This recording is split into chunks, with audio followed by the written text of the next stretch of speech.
There's no question that Carol and Susie's distinctive voice left a huge impression on both the creative team and viewers of The Big Bang Theory.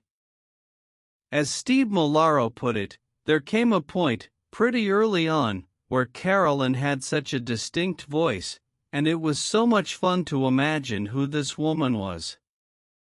It could never live up to what might have been in your head. As it happens, Melissa Rauch and Simon Helberg were pretty fond of her in real life, too, which does explain why the former was a little afraid to imitate her voice on set. She was like this bite-sized person, and you could see the top of her head sometimes over the furniture as she would wrestle around to get backstage, Helberg recalled, which is another amusing connection between Mrs. Wolowitz and Bernadette when you consider that Chuck Lorre described Rauch as tiny. As Lorre tells it, they'd sit Susie in a chair behind a wall or somewhere else off-screen, and there were times the team would go for lunch and say, "Where's Carol Ann?"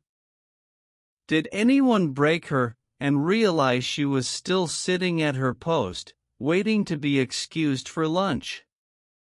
What she did was actually very complicated. The nuance she could bring, even with her decibel level always being at the pitch of a screaming eagle hurling from the sky, plus her execution and timing was so spot on, Lorre said. It's a real challenge to do that without being able to see anybody. She sounded like so many people in my family, because of her authentic East Coast vibe, Rauch said, fondly remembering her off-screen co-star. One of the first things she said to me was something along the lines of "So, you're the new woman in my son's life." She was so hilarious. There was just never a dull moment with her.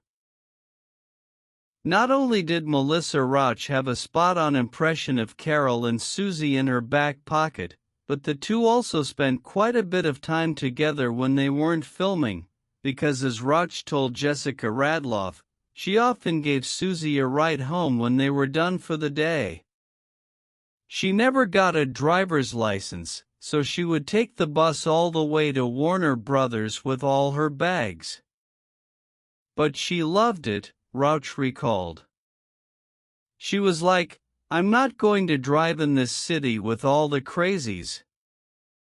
If we finished work around the same time, I would take her home and we would have all these really great conversations."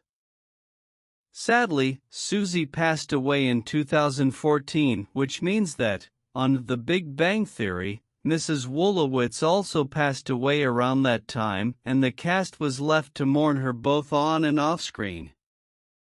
"I had never seen a celebration of someone's life like her memorial," Rauch told Radloff. For the one on set, we all gathered on the stage and told our favorite Carol and stories through our tears. And Johnny and Molaro put up the little picture of her on the refrigerator in Sheldon and Leonard's apartment, which remained until the very end of the series. We wanted her to be in every episode from then on, so we knew Sheldon and Leonard's